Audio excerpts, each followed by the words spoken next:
እንዴት ነህ ጓደኛዬ? ምን ነው የደካከመህ ትመስላለህ። ሰላም አይደለህም እንዴ? ምን እባክህ፣ ዛሬ ግብር ለመክፈል ገቢዎች ሄጄ ስንት ሰዓት ተሰልፌ ተራ ሳይደርሰኝ ለነገ ተብሎ ይኸው ተመልሼ መጣሁ። ይሄማ ቀላል ነው። መፍትሄው እኮ ተገኝቷል። ምን አይነት መፍትሄ? ይኸውልህ ብርሃን ባንክ ብርሃን ኢታክስ የተሰኘ አገልግሎት ጀምሯል።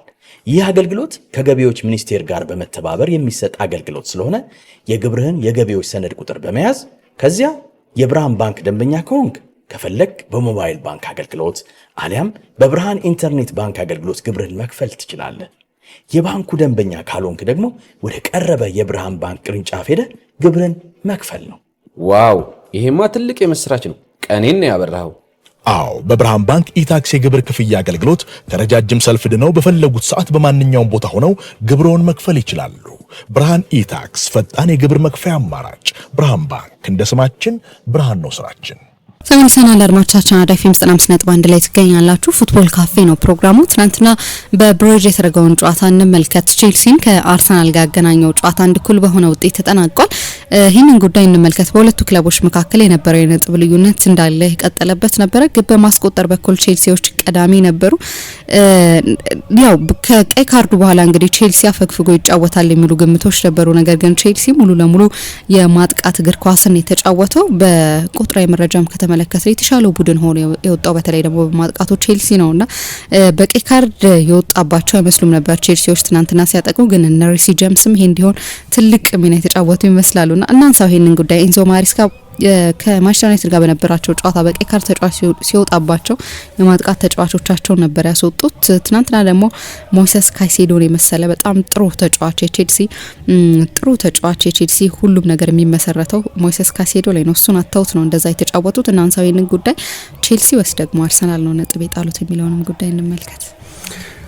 ልክ ነው። በጣም የሚገርም ጨዋታ ነበር። በኔ ስም በቴክኒካዊ ደረጃ በጣም ላቅ ያለ ጨዋታ አይመስለኝም። በቴክኒካዊ ጥራት በሁለቱ ቡድኖች በኩል ባየነው የአታኪንግ ፍሉዌንሲ ግን ደንበኛ የለንደን ደርቢ ነው። ለለንደን ቡድኖች ብዙ ዋንጫ መውሰድ ለምን አስቸጋሪ እንደሆነ ይህንን በማየት መገንዘብ ይቻላል። ምክንያቱም ብዙ ደርቢዎች በአመታት ውስጥ በታሪክ የነበሩ ትልልቅ ደርቢዎች ሁሉ እንደዚህ አይነት ፋይስቲነስ የሚሉት እነሱ በጣም ኃይለኛ የአካል ፍልሚያ ያለበት ነውና 10 ምናምን የለንደን ቡድን ነው ያለው። ሁሉም ተመሳሳይ ጥራት ላይ ያሉ ቡድኖች አይደሉም፣ ግን ሁሉም ያ የሎካሊቲ ስሜት ስላላቸው በጣም አስቸጋሪ ነው በለንደን ጨዋታ ማድረግ እና እኔ በቼልሲ ፐርፎርማንስ ላይ በታየው ብስለት፣ ቡድን ውስጥ በታየው እድገት፣ በጨዋታው ላይ ባሳዩት ድፍረት እና በብዙ የጨዋታው ምዕራፎች ላይ በነበራቸው ግሩም ብልጫ አንደኛ ከሁለተኛ ነው። ስለዚህ ተቀራራቢ ፐርፎርማንስ ተቀራራቢ ጨዋታ ሊሆን እንደሚችል መገመት ይቻል ነበር። ግን 52 ደቂቃ በ10 ተጫዋች ነው የተጫወቱት። ገና የመጀመሪያ አጋማሽ ከማብቃቱ በፊት ነው ሞይሰስ ካይሴዶ በቀይ የወጣው። ከዚያ የተቀረውን የጨዋታ ጊዜ በ10 ተጫዋች ነው የተጫወቱት እና እንዲያው የትላንትናውን ሁኔታ ታይና ቼልሲ ለአራተኛ ጊዜ ነው ተጫዋች በቀይ ሲወጣበት በዚህ የውድድር ዘመን ገና በ13 ጨዋታ ማለት ነው። እና በእነዚህ ጨዋታዎች በተለይ አንደኛው ጨዋታ ላይ እንኳን ማሎ ጉስቶ ባለቀ ሰዓት ቡድኑ ካሸነፈ በኋላ ነው በቀይ ወጥቶ የነበረው። ግን ከማንቸስተር ዩናይትድ ጋር ገና በአራተኛው ደቂቃ ተጫዋች በቀይ ወጣባቸው። 40 ደቂቃ በ10 ተጫዋች ተጫወቱ። ግን ከዚያ በኋላ ካሰሚሮ ከማንቸስተር ዩናይትድ በቀይ ወጥቶ በቁጥር ሲስተካከሉ ኦልሬዲ ውጤቱ 2-0 ነበር። አሰልጣኝ ማሬስካም ቀድሞ ዋና የማጥቃት ተጫዋቾችን አስወጥቶ ስለነበር በዛ ጨዋታ ላይ የመመለስ እድላቸው በጣም ጠባብ ነበር። በኋላ ውጤቱን ወደ 2-1 ዝቅ አድርገውታል፣ ግን ተሸንፈዋል። በብራይተንም እንደዚሁ ተመሳሳይ ነው። ቻሎባ በቀይ ወጣው በጊዜ ነበር። ያም ጨዋታ ተመሳሳይ ጣፈንታ የነበረው ነው። ትላንትና ከአርሰናል ጋር ሞይሰስ ካይሴዶ 38ኛው ደቂቃ ላይ ነው በቀይ ወጣውና እነዚህን ጨዋታዎች 11-11 አጠናቀዋቸው ቢሆን ኖሮ በአርሰናልና በቼልሲ መካከል ያለው የነጥብ ርቀት 6 የሚሆን አይመስለኝም። በጣም የሚያስቆጭ ይመስለኛል። በውድድር ዘመኑ መጨረሻ ምን አይነት አሰስመንት እንደሚኖራቸው አላቅም። ግን ኢቭን የትላንትናው ጨዋታ 11-11 ቢቀጥል ነው። ምክንያቱም አሁን ኢንዲሃን ሳይት ካየሽው 6 ነጥብ ነው፣ 25 ጨዋታ ይቀራል። 6 ነጥብ ሊደረስበት የሚችል ርቀት ነው። ነገር ግን ወደ 3 የማጥበብ እድል ነበራቸው ትላንትና። ቡድኑ አርሰናልን ማሸነፍ የሚያስችል ብቃት ያለው ቡድን እንደሆነ ሞይሰስ ካይሴዶ ሜዳ ውስጥ በነበረበት 11-11 በነበሩበት ጊዜ አሳይቷል። ማሬስካም ከጨዋታው በኋላ ይህንን አስተያየት ነው የሰጠው። 11-11 እያለን ለሁሉም ሰው ግልጽ ይመስለኛል በጣም የተሻለን ነበርን። 10-11 ከሆነ በኋላ ኦፍ ኮርስ የጨዋታው ዳይናሚክስ ይቀየራል። ስለዚህ እኛ የበለጠ ሪትሪት እናደርጋለን። ፖሴሽን አርሰናል የተቆጣጠረው 70% ፖሴሽን፣ ስለዚህ የጨዋታው መልክ ቀይሮታል የሚል አስተያየት ሰጥቷል። ግን ለእኔ 10-11 እያሉ የበለጠ ጎል የሚያስቆጥር ቡድን ይመስል የነበረው የሆነ ቡድን ጎል የሚያስቆጥር ከሆነ የበለጠ ጎል የሚያስቆጥር ይመስል የነበረው መጨረሻ አካባቢ 1-2 ክሮሶች ምናልባት ቲምበር ላይ የኦኬሬስ ቢተውለት ኖሮ እንደዚህ ልትት ያለሽ ግን ሮበርት ሳንቼዝን በተለይ በትንሹ ሳጥን ውስጥ በፍጹም ቅጣት ምት ሳጥን ውስጥ ጥራት ያላቸው የጎል እድሎች በመፍጠር አርሰናል በፍጹም ቼልሲን ያን ያህል ሲያስቸግር አላየንም። የፈለገ የፖሴሽን ብልጫ ቢኖረው ማለት ነው። እና እኔ በጣም በትላንትናው የቼልሲ ብቃት ተደንቄያለሁ። በመጀመሪያ አጋማሽ 11-11 በነበሩበት ጊዜ እንግዲህ 7 ደቂቃ ሲቀረው የመጀመሪያ አጋማሽ ከማብቃቱ በፊት ነው ተጫዋቹ በቀይ ወጣው ሞይሰስ ካይሴዶ። አርሰናል በ4 ዓመት ከ3 ወር በተጋጣሚ ቡድን የፍጹም ቅጣት ምት ሳጥን ውስጥ ጥቂት ጊዜ ኳስ የነካበት ነበር። 2 ጊዜ ብቻ ነው በመጀመሪያ አጋማሽ ካይሴዶ በቀይ ወጣበትን የተቀረውን 7 ደቂቃ ጨምሮ 2 ጊዜ ብቻ ነው አርሰናል በቼልሲ የፍጹም ቅጣት ምት ሳጥን ውስጥ ኳስ የነካው። እንግዲህ ሰሞኑን ብዙ ሲደነቅ የነበረ የአውሮፓ ምርጡ ቡድን ሲባል የነበረ አሁንም ከትላንትናው ጨዋታ በኋላ 17 ተከታታይ ጨዋታዎችን ያልተሸነፈ ፕሪሚየር ሊጉን በ5 ነጥብ ርቀት እየመራ ያለ አሁንም ትልቅ አድቫንቴጅ ያለው በቻምፒየንስ ሊግ 5ቱንም ጨዋታዎች ያሸነፈ ባየር ሚኒክን፣ አትሌቲኮ ማድሪድን እነዚህን 2 ትልልቅ የአውሮፓ ቡድኖች በድምር 7-1 የረታ ወደ ቢልባኦ ሄዶ አትሌቲክ ቢልባኦን በሜዳው በሳን ማሜስ ያሸነፈ በጣም ጥሩ ፎርም ላይ ያለ ምርጡ ስኳድ ያለው የሚባል ቡድን ነው ትላንትና የገጠመውና ይህንን ቡድን በመጀመሪያ አጋማሽ 11-11 በነበሩበት ጊዜ በራሱ ሳጥን ውስጥ 2 ጊዜ ብቻ ነው አርሰናል ኳስ እንዲነካ የፈቀደው። ይሄ ከ2021 በኋላ ከሴፕቴምበር 2021 በኋላ አርሰናል በተጋጣሚ ቡድን የፍጹም ቅጣት ምት ሳጥን ውስጥ ጥቂት ጊዜ ኳስ የነካበት ነው። ግን እንዲያው 10-11 ሆኖ ጨዋታው ቀጥሎ አርሰናል 8 ሙከራ ብቻ ነው ያደረገው በዚህ ጨዋታ እና በዚህ ውድድር ዘመን እንደዚህ ትንሽ ሙከራ የሞከረበት ጨዋታ የለም። ግን 1 ዓመት ከ1 ወር ሆኖታል እንደዚህ ጥቂት ሙከራም ካደረገ። 52 ደቂቃ በ10 ተጫዋች ነው የተጫወተው። አርሰናል በቅርብ ጊዜ በቼልሲ አርሰናል ደርቢ በለንደን ደርቢ በጣም ጥሩ ሪከርድ አለው። በትላንትናው ሜዳ ለምሳሌ ከ2018 በኋላ አልተሸነፈም። አሰልጣኝ ማውሪሲዮ ሳሪ ወይም ኮንቴ ከሁለቱ አንዱ አሰልጣኝ በነበሩበት ጊዜ ለመጨረሻ ጊዜ የተሸነፈው ያለፉትን 6 የቼልሲ አርሰናል ደርቢዎች አልተሸነፈም። ጥሩ ታሪክ አለው። ቢሆንም ትላንትና 52 ደቂቃ በ10 ተጫዋች ከተጫወተው ቡድን ጋር 8 ሙከራ ብቻ ነው ያደረገው። በአውትሾት ተደርጓል። ለ52 ደቂቃ በ10 ተጫዋች በተጫወተው ቼልሲ የሙከራ ብልጫም ተወስዶበታል እና ከኦክቶበር 2024 በኋላ በአንድ የፕሪሚየር ሊግ ጨዋታ አነስተኛ ሙከራ አድርጎ የወጣበት ነው። ለእኔ ባለፈው የውድድር ዘመን አርሰናል ታስታውሽ እንደሆነ በብዙዎቹ ጨዋታዎች ላይ ዘንድሮ ቼልሲ የገጠመው ነገር ገጥሞት ነበር።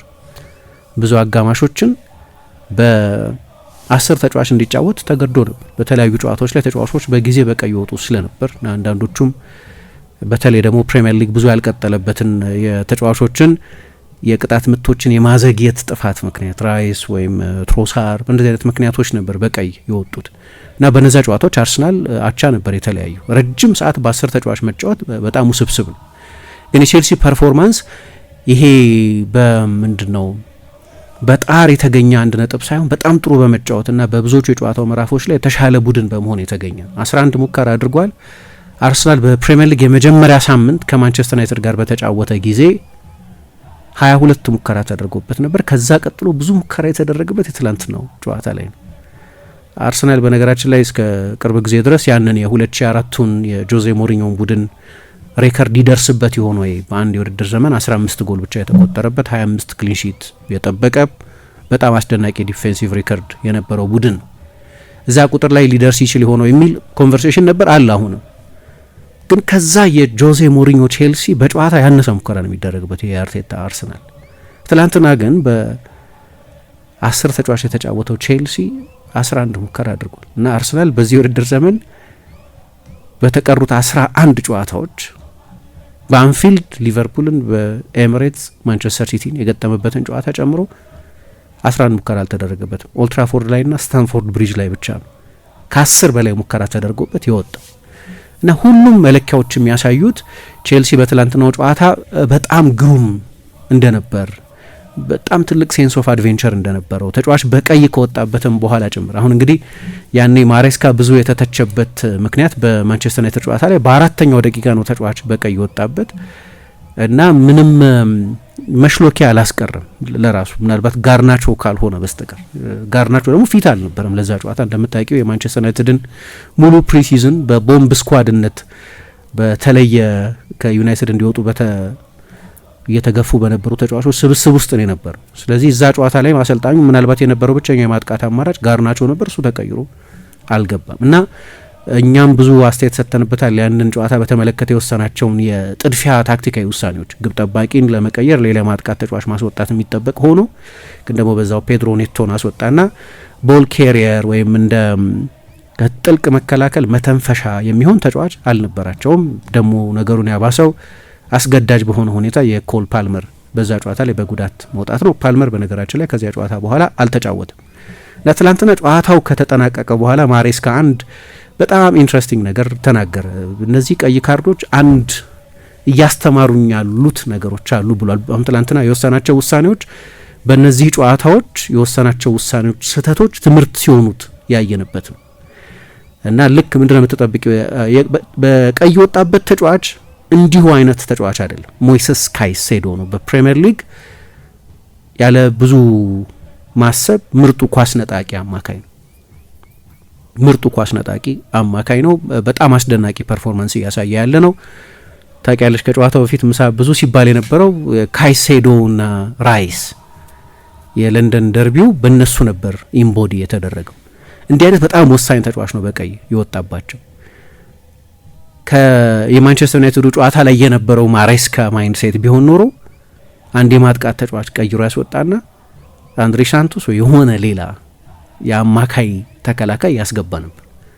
ትላንት እንደዛ አላደረግም። ጭራሽ የጨዋታ አቀራረብም ለውጥ የመጀመሪያ አጋማሽ እስኪያበቃ ድረስ በነበሩት 7 ደቂቃዎች ሲደመር የባከነው ጊዜ አላደረገም። በተመሳሳይ ከካይሴዶ በቀይ መውጣት በፊት በነበረው የማጥቃት ጀብድ ነው እየተጫወተ የቀጠለው። አርሰናልን ጥያቄዎች የሚጠይቅ የማጥቃት ጀብድ ነው የነበረው። ከጨዋታው መነሻ ጀምሮ ደግሞ በጣም ፊዚካል ጨዋታ ነበር። እኔ ቀይ ካርድ እንደሚኖረው ገብቶኝ ነበር ገና ሲጀምር መረዳት ይቻል ነበር። ምክንያቱም አሰልጣኝ ማነው አርቢትሩ አንቶኒ ቴይለር የተወሰኑ ጥፋቶችን መጀመሪያ አካባቢ ለመታገስ ሞከሩ፣ ግን አንዴ ቢጫ ካርድ ካወጡ በኋላ ጨዋታውን ለመቆጣጠር እንደሚያስቸግር ግልጽ ነበር። አሁን ትልልቅ ጨዋታዎች ላይ ምንም እንኳ ፍልሚያዎች የበዙትም ቢሆን እንደዚህ የደርቢ ኃይለኛ ስሜት ያለው ጨዋታ ሲሆን አሰልጣኞች ቶሎ ወደ ካርድ እንዳይሄዱ ይመከራሉ። ምርጫ ካላጡ በስተቀር ወደ ካርድ እንዳይሄዱ ይመከራሉ እና አንዴ ለዙቢሜንዲ ቢጫ ካርድ ካሳዩ በኋላ ምንም ጥያቄ የለውም ብዙ ካርዶች የሚኖሩት ጨዋታ እንደሆነ መገመት ይቻል ነበር። መጨረሻ ላይ ቀይ ካርድ መምጣቱም አይቀርም። ሞይሰስ ካይሴዶ ደግሞ በጣም በኃይለኛ ስሜት ነው ጨዋታውን የጀመረው። ብዙ አግሬሽን ነበረው። እንዲያውም እረፍት ሰዓት ላይ አንድ የፕሪሚየር ሊግ ፉቴጅ አይተሽ እንደሆነ የመጀመሪያውን ኳስ ከቀማ በኋላ ወደ ቼልሲ ደጋፊዎች ሄደው ሲቀሰቅስ ተነሱ ሲል ይታይ ነበር። በጣም በምፕድ ሆኖ ነበር ወደዚህ ጨዋታ የመጣው። ያው ከጨዋታው በፊት ከነበሩት ርዕሶች መካከል ወደ አርሰናል እንዴት ሊዘዋወር ተቃርቦ እንደነበር ራሱ የሰጠው አስተያየት ነው እና ምናልባት እንግዲህ በሱና በራይስ መካከል የሚደረግ ኃይለኛ ፍልሚያ ተደርጎ በመሳሉ ምክንያት ያለ ሞቲቬሽን እንደሆነ አላቅም። ጠርዝ ላይ ነበር ይጫወት የነበረው፣ በስሜት ጠርዝ ላይ ነው ይጫወት የነበረው። ግን ጠቅላላ የጨዋታው ባህሪም እንደዛ ነው የነበረው እና ለአርቢትሩ ጨዋታውን ለመቆጣጠር በጣም የሚያስቸግር እንደሆነ ግልጽ ነው። በተለይ ደግሞ ለዙቢሜንዲ ቢጫ ካርድ ሰጠሽ፣ ከዛ እያንዳንዱ በቼልሲ ተጫዋች የሚሰራ ጥፋት ካርድ የሚያሰጥ ይሁንም አይሁንም የአርሰናል ተጫዋቾችም የአርሰናል የኮቺንግ ስታፍም አርቢትሩ ላይ ጫና ማሳደር መጀመሩ ማይቀር ነበር። ተመሳሳይ ነገር ደግሞ በቼልሲ ኮቺንግ ስታፍ በኩል ይደረግ ነበር እና አንዳንድ ጊዜ የመጀመሪያውን ካርድ ለመምዘዝ መጠበቅ የሚያስፈልግ ይመስለኛል። ግን አርቢትሩ ያንን አደረጉ። በፕሪሚየር ሊግ እንደምታውቂው ፍሎ ይፈቀዳል ብዙ ጊዜ። ግን ዝም ብለሽ ቴክኒካዊ አስተያየቱን ካየሽ ስህተት ሰርቷል ማለት አልችልም። አንቶኒ ቴይለር ለነዛ ካርድ ለሰጡባቸው ጥፋቶች ዙቢሜንዲም፣ ለኩኩሬያም፣ ለካላፊዮሪም፣ ለአርሰናል የመሀል ተከላካዮችም የሰጧቸው ቢጫ ካርዶች በንጥል ከታዩ ተገቢ ቢጫ ካርዶች አይደሉም። እትያትሽም ሁሉንም ቢጫ ካርዶች ነገር ግን በጊዜ ቢጫ ካርድ የማሳየት አንደኛው ችግር እሱ ይመስለኛል። በጣም ይቆራረጥ ነበር ጨዋታው፣ በጣም ፊዚካል ነበር፣ ብዙ አካላዊ ፍልሚያዎች ነበሩበት። ቼልሲ ሌላ ትላንትና ያሳየው ጥንካሬ እሱ ነው። እንደምታውቂው ይሄኛው የአርሰናል ቡድን በሚያመጣቸው ተጫዋቾች ፊዚካል ፓወር የተነሳ በጣም ጉልበተኞች፣ ረጃጅም ናቸው። ብዙዎቹ ሜትር ከ84 ከ85 በላይ ነው ቁመታቸው። ስለዚህ ይሄኛው የአርሰናል ቡድን በጣም በአካል ድድር ተጫዋቾች ያሉበት ነው እና በፕሪሚየር ሊግ አንደኛው የሚወስደው አድቫንቴጅ ይሄ የፊዚካል አድቫንቴጅ ነው እንላለን አይደል? ብዙ ጊዜ ቼልሲ ያንን ነው በሚገባም ደግሞ የተቋቋመው። እኔ የቼልሲ ምርጦቹን ቡድኖች የጆዜ ሞሪኞን ቡድኖች፣ የአንቼሎቲን ቡድን፣ የሞሪኞ እንደገና ድጋሚ ከመጡ በኋላ የኮንቴን ቡድን፣ የቱኸልን ቡድን ቢሆኑ ሁሉም ፊዚካሊ በጣም ጠንካራ ቡድኖች ነው የነበሯቸው። የፍሌር የቅንጦት ተጫዋቾች ነበሯቸው። ግን በእነዚህ ቡድኖች ውስጥ በሙሉ የምናውቃቸው በአንድ ለአንድ ፍልሚያዎች ማታሸነፊያቸው ጠንካራ ሰራተኞች እና ጉልበት ያላቸው ተጫዋቾች የነበሩበት ያንን የሚያስታውስ አይነት ኤነርጂ እዚህ ቡድን ላይ ትላንትና ማየት ይቻል ነበር። እያንዳንዱ ለአንድ ለአንድ ፍልሚያ ከአርሰናል ተጫዋቾች ጋር በሚመጣጠን አንዳንድ ጊዜም በሚሻል ጥንካሬ ያሸንፉ ነበር። ለምሳሌ ጨዋታው ሲጠናቀቅ ከ70% በላይ የሚሆነውን የአየር ላይ ኳስ ያሸነፉት የቼልሲ ተጫዋቾች ናቸው። የኤሪያል ዱዌል የሚባለውን ማለት ነው። በመሬት ደግሞ ከ60% ገደማ የሚሆነውን አሸንፈዋል። እና ደግሞ 1v1 ነበር ፕሬስ ያደርጉ የነበሩት የአርሰናልን ተጫዋቾች እና ብዙ ኢንዲቪጁዋል ባትል ነበር ማለት ነው። ብዙ የተናጠል ፍልሚያ ነበር ማለት ነው። ብዙዎቹን የተናጠል ፍልሚያዎችም የቼልሲ ተጫዋቾች ያሸንፉ ነበር እና በጣም የተዋጣለት ፐርፎርማንስ ነበር ማለት ይቻላል። ብቸኛው መጥፎ ነገር ለቼልሲ አሁን እኔ እንደሚታየኝ ጨዋታ ስታሸንፊ 3 ነጥብ አለ። ስለዚህ 3 ነጥብ በማሸነፍ የሚገኝ ውጤት ነው። ፋክቹዋል ነው ይሄ። 3 ነጥብ አግኝተሻል፣ በቃ ጥሬ ሀቅ ነው። ወደ የነጥብ ልዩነት ወደ 3 ታጠቢያለሽ ማለት ነው። አርሰናልን በአንድ ጨዋታ ርቀት ልትደርሺበት ትችላለሽ ማለት ነው። እንደዛ ቢሆን የቼልሲ ደጋፊዎች ይመርጣሉ፣ ጥያቄ የለው። ግን አንዳንድ ጊዜ የሞራል ድል ደግሞ ትወስጃለሽ። በውጤት ስቲል ከጨዋታው በፊት የነበረው የነጥብ ርቀት ነው ጨዋታው ሲያልቅ በሁለቱ ቡድኖች መካከል የነበረው። በጨዋታው ኮንቴክስት ቼልሲ ለ52 ደቂቃ ተጫዋች በ10 ተጫዋች ተጫወቱ በቁጥር አንሶ በመጫወቱ ምክንያት በአርሰናል በኩልም ይህንን ትልቅ አድቫንቴጅ ሳንጠቀምበት ቀረን የሚል መቆጨት አለ፣ ግልጽ ነው። ግን ከጨዋታው በፊት በስታንፎርድ ብሪጅ 1-1 ትለያያላችሁ ብታያቸው የአርሰናል ደጋፊዎች የሚከፋቸው አይመስለኝም። በብሪጅ ከዚህኛው ቼልሲ ጋር ሁለተኛ ሆኖ ከገጠማቸው ቡድን ጋር 1-1 መለያየት መጥፎ ዜና የሚሆንባቸው አይመስለኝም። ብዙ ቡድን መጥቶ አያሸንፍም። ወደዚህ ብዙ ቡድን መጥቶ ማሸነፍ የሚችል አይመስለኝም። አንድ ጨዋታ ተሸንፏል። የቼልሲ ሆም ፎርም ጥሩ እንዳልሆነ በጠቅላላው አውቃለሁ። በቅርብ ጊዜ የተሻሻለ ነው። ግን እንደዛም ሆኖ አቻ ትለያያላችሁ በቼልሲ ሜዳ ከጨዋታው በፊት ብታያቸው የሚከፋቸው አይመስለኝም። ትልቅ ጨዋታ እንደሆነ ያውቁታል።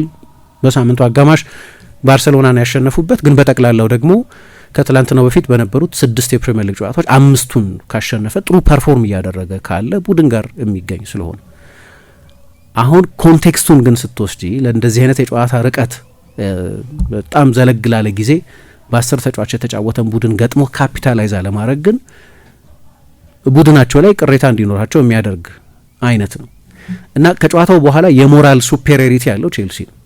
የቼልሲ ደጋፊዎች በኩል ቡድናቸው ላይ ብዙ ተስፋ ለማድረግ ምክንያት አላቸው። ላይ አርሰናል አሁንም በፕሪሚየር ሊግ ሻምፒዮንነት ድራይቪንግ ሲት የሚሉት እነሱ በደንብ ትልቅ አድቫንቴጅ ኖሮት ነው ከዚህኛው ሳምንትም በኋላ የወጣው። ምክንያቱም በድጋሚ ይሄኛው ሳምንት ያስታወሰን ነገር ፍጹም ተማምነሽበት የዋንጫ ተፎካካሪ ይሆናል ብለሽ የምትጠቅሽው ቡድን ለማግኘት አስቸጋሪ ነው። ሲቲ በቀደም ሊድስን በብዙ ጭንቅ እና በጣም በሚያሳስብ የሁለተኛ አጋማሽ ፐርፎርማንስ ነው ያሸነፈው። መጨረሻ ላይ ፊል ፎደን ጎል በተጨማሪ ሰዓት የተገኘ ጎል ነው። 2-0 መሪነትን በቀላሉ አሳልፈው 2-2 አድርጎታል። ስለዚህ ትንሽ መጠበቅ አለብን ሲቲ ምን ያህል ለአርሰናል ፈተና እየሰጠ እንደሚቀጥል። ቼልሲ ትላንትና ደግሞ አሳይቷል። በጣም ያለ ምክንያት እንዳልሆነ እዚህ ቦታ ላይ የተቀመጠው በየጊዜው እየበሰለ ያለ ነው። እኔ ደግሞ በትልልቆቹ ጨዋታዎች ላይ ያላቸው ሬከርድ አሁን በዚህ ዓመት ታስታውሻለሽ ከሊቨርፑል ጋር የነበረውን ጨዋታ 2-1 ሲያሸንፉ በጣም ጥሩ ተጫውተው ነው 2-1 ያሸነፉት። ድራማዊ በሆነ ሁኔታ ባለቀ ሰዓት ጎሉ ይቆጠር እንጂ በጠቅላላው በ90 ደቂቃው በጣም ጥሩ ተጫውተው ነው ያሸነፈው። ከባርሰሎና ጋር የነበረው ጨዋታ ላይ የትላንትናው ተገላቢጦች ነበር። ምክንያቱም በ10 ተጫዋቾች የተጫወተው ባርሰሎና ነበር። ግን 11-11 እያሉ በቀደም ከጨዋታው ማግስት ስንል እንደነበረው ቼልሲ የተሻለ ቡድን ነበር። 11-11 በቁጥር እኩልም በነበሩበት ጊዜ የትልልቅ ጨዋታዎች የቼልሲ ስነ ልቦና በጣም እየተሻሻለ ነው። በዓለም የክለቦች ዋንጫ ፓሪስ ሳን ጀርማን እንደዚህ አይነት ድሎች የሚሰጡሽ ጥቅም ለሌሎች ጨዋታዎች የሚተርፍም ቢሊፍ ነው ማመን ነው እና ትላንትናም ስለ አርሰናል ብዙ ቢወራም ግን ምንም አይነት የሳይኮሎጂካል ኢንፌሪዮሪቲ አልነበራቸው የቼልሲ ተጫዋቾች። በኩል ተመሳሳይ ሚዛን ባሉ ቡድኖች መካከል የሚደረግ ጨዋታ እንደነበር መናገር ይቻላል እና በቅርብ ጊዜ ምን ያህል እያደገ እንደመጣ የሚያሳይ ነው። ምክንያቱም የዛሬ 2 ዓመት የዛሬ 3 ዓመት 12ኛ ሆኖ የጨረሰ ሌላ ጊዜ ሊያውም በሁለተኛው የውድድር ዘመን አጋማሽ የመጨረሻዎቹን 5 ጨዋታዎች በማሸነፍ ወደ 6ኛ የተወነጨፈ ግን 6ኛ ለቼልሲ በፍጹም ጥሩ ደረጃ አይደለም እና ከዛ አንጻር ካየነው ቡድኑ በማሬስካ አሰልጣኝነት ስር የመጣበትን ርቀት የሚያሳይ ነው። ግን ስለ አሰልጣኙ ካነሳው አይቀር 11 ለ11 ቡድኑ ጥሩ ነበር እሱ ያለው ትክክል ነው ብዬ አምናለሁ። ያው የተለያየ ኦፒኒየን ሊኖር ይችላል ግን ማሬስካ በትክክል ሁኔታውን አስቀምጦታል ብዬ ነው ማምነው። 11 ለ11 እያሉ ቼልሲ የተሻለ ቡድን ነበር። ያን ያህል ብዙ ጥርት ያሉ የጎል እድሎች የተፈጠሩበት ግብ ጠባቂዎች በስራ ባተሌ የሆኑበት አልነበረም። ግን ለምሳሌ ኤስቴቫኦ አንድ በጣም ጥሩ የጎል ማስቆጠር እድል አግኝቶ ነበር በመጀመሪያው አጋማሽ 11 ለ11 በነበሩበት ጊዜ እና ምናልባት ካይሴዶ በቀይ እስኪወጣ ድረስ የጨዋታው ትልቁ የጎል ማስቆጠር እድል እሱ ነበር ይሆናል። ሌላ አጋጣሚ ራሱ ዡዋው ፔድሮ አግኝቶ ነበር። ምናልባት ቶሎ ቀድሞ መጥቶ ቢሆን ኖሮ የአርሰናል ተጫዋቾች ሪከቨር ከማድረጋቸው በፊት ሙከራ ስላልሆነ እንደ ሙከራ አይገለጽም መጨረሻ ላይ በሙከራነት ስላላበቃ ግን በጣም ትልቅ የጎል ማስቆጠር እድል ነበር።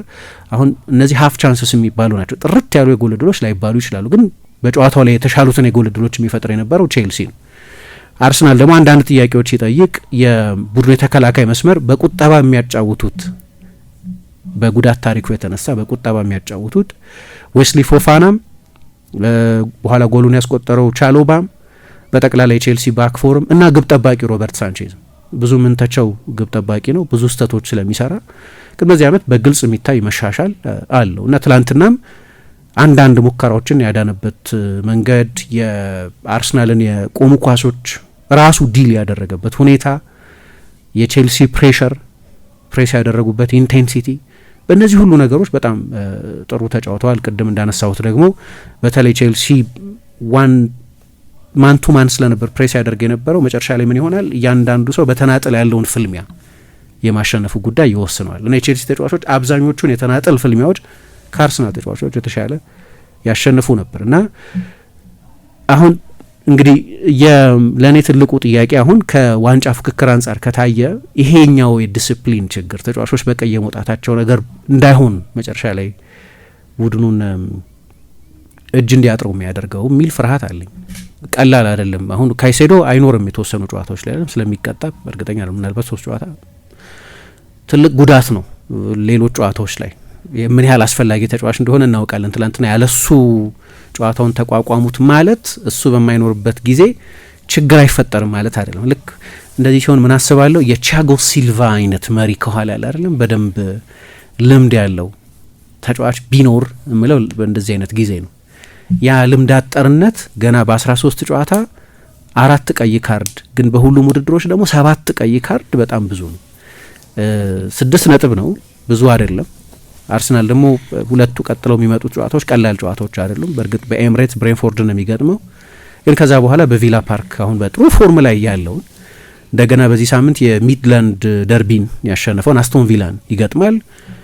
ቼልሲ ጨዋታዎቹን ካሸነፈ የነጥብ ልዩነቱ ሊጠብ ይችላል ግን ጠቅላላ ሲዝኑን ካየነው ግን የሞይሰስ ካይሴዶ ቀይ ካርድ የመጀመሪያ ዲስፕሊን ችግር አይደለም። ተጫዋቹን ለመጉዳት ብሎ እንዳልሆነ ግልጽ ነው ግን ሌት ነው።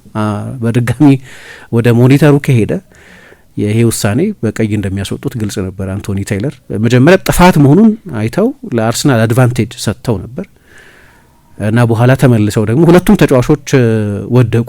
የካይሴዶ ተጎርቶ የወደቀበት ትክክለኛ ስፔሲፊክ ምክንያት አልገባኝም ግን በድጋሚ ያንን ቢጫ ካርድ ሰጥተው ነበር። የሳቸው የሜዳ ውስጥ ውሳኔ ለተጫዋቹ ቢጫ ካርድ መስጠት ነው። ስለዚህ ጥፋት እንደሰራ ተገንዝበዋል። ከዚያ በኋላ ግን በቪዲዮ ሲታይ በተለይ ደግሞ ያንን ምስል ዝግ ስታደርጊው የበለጠ አግሬሽኑ ከፍ ብሎ ይታያል። በጣም አደገኛ ጥፋት ነው። በእርግጥ በቀይ መውጣቱ እንደማይቀር ግልጽ ነበር እና እኔ 11 ለ11 ሆነው ጨዋታው ቢቀጥል ኖሮ ደግሞ የሆነ ያመለጠ እድል እንዳለ ምክንያቱም ይኸውልሽ የአርሰናል ተጫዋቾች ብዙ ቢጫ ካርድ ያዩ ተጫዋቾች ነበሩ በመጀመሪያ አጋማሽ ከአርሰናል ባክፎር 3ቱ ከመጨረሻዎቹ 4 ተጫዋቾች 3ቱ ቢጫ ካርድ ተመልክተዋል።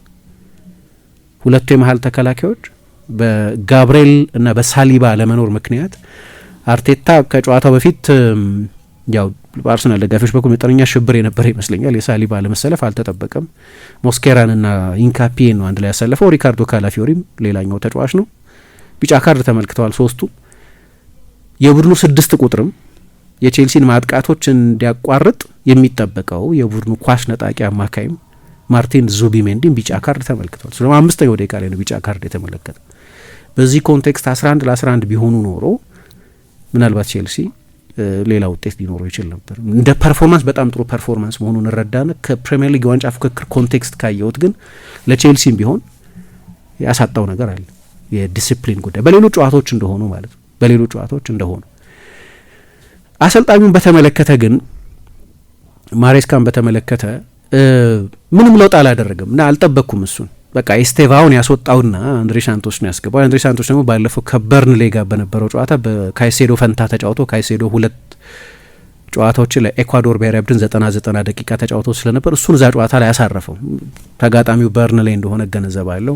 በአርሰናልና በበርንሌ መሀል በጣም ትልቅ ልዩነት አለ። ቢሆንም በጣም ጥሩ ተጫዋች ነው እና እሱን ያስገባዋል የበለጠ ዲፌንሲቭ ማይንድድ 6 ቁጥር ያስገባል የሚል ግምት ነው የነበረኝ። ቀጠለ ጨዋታውን በዛው እና በሁለተኛው አጋማሽ መጀመሪያ ተጫዋች ለውጥ ሲያደርግ በድጋሚ የበለጠ ዲፌንሲቭ የሆነ ተጫዋች አስገብቶ አይደለም የማጥቃት ተጫዋች ያስወጣው። ልክ ነው ኤስቴቫውን አስወጥቶታል፣ ግን ያስገባው ጋርናቾ ነው እና ይሄ በጣም ጠንካራ ከረጅ ነው። ለምን ጠቀመው ቼልሲን? አሁን አርሰናል ምን ሊያደርግ ይችል ነበር? በእርግጥ በሁለተኛው አጋማሽ እንደተጀመረ የተገኘው ጎል በጣም ጠቃሚ ነበር። የሆነ የሚከላከሉት ውጤት ነበራቸው። ከዛ በኋላ ነው ቼልሲ በጣም ድሮፕ ማድረግ የጀመረው፣ ወደ ራሱ ሳጥን ተወስኖ መጫወት የጀመረው እና በፈጣን ብሬክ ለማጥቃት ይጥር የነበረው። ግን አንድ የበለጠ የመከላከል ዝንባሌ ያለው ተጫዋች አስገብቶ ቢሆን ኖሮ በዛ ተጫዋች የጨዋታ አዝማሚያ የተነሳ ቼልሲ የበለጠ ወደ ራሱ ሳጥን ተወስኖ ይጫወት ነበር። የአርሰናል ፉልባኮች እንደፈለጉ ወደፊት ይመጡ ነበር። አሁን የማዕዘን ምቶቹ እንኳ በሚመቱበት ጊዜ በጣም ኢንትረስቲንግ ነገር አድርጓል። በነገራችን ላይ በቆሙ ኳሶችም ጊዜ የክፍት ጨዋታ ላይ እንደሚታየው ባይሆንም በቆሙ ኳሶች ጊዜ በቁጥር ማነስ ችግር ያመጣል። ሁሌ አንድ ትርፍ ሰው ይኖራል ማለት ነው። ማርክ ማታረጊው አንድ ትርፍ ሰው ይኖራል ማለት ነው። 10-9 ነው የምትሆኙ በአውትፊልድ ተጫዋቾች ሁሌ አንድ ትርፍ ሰው ይኖራል። ግን የማሬስካን አንድ ከሬጅ አንድ ድፍረት ያየሁት አርሰናል የማዕዘን ምት በሚያገኝበት ጊዜ በእርግጥ አሁን ጋብርኤል ስለሌለ ሳሊባም ስለሌለ የአርሰናል የቆመ ኳስ ኤፊሽንሲ ይጎዳል። መሰረታዊ ግብአቶች ናቸው እነዚህ ሁለት ተጫዋቾች። ምንም ያህል ኮች ብታደርጊያቸው የቆሙ ኳሶችን በተመለከተ ያንን ሜዳ ውስጥ የሚተገብሩት ተጫዋቾቹ ራሳቸው ናቸው። በተለይ ጋብርኤል በጣም ዶሚናንት ተጫዋች እንደሆነ ይታወቃል። ግን እንደዛም ሆኖ ማሬስካ ምን ያደርግ ነበር? አርሰናል የማዕዘን ምት በሚያገኝበት ጊዜ 3 ተጫዋቾቹን ወደ አርሰናል የመሀል ሜዳ ይወስዳል። ስለዚህ አርሰናል የፈለገውን ያህል ተጫዋች ሳጥን ውስጥ ኮሚት ማድረግ አይችልም እና አንዳንድ ጊዜ በቁጥር አንሰው ታያቸዋለች። የማዕዘን ምት በሚገኝበት ጊዜ ሳንቼዝ በሚገባ እነዛን ኳሶች መቋቋም የቻለበት አንደኛው ምክንያት የአርሰናል 5 ወይ 6 ተጫዋቾች በማዕዘን ምት ጊዜ የሚሰጣቸው የተለያየ ኃላፊነት አለ።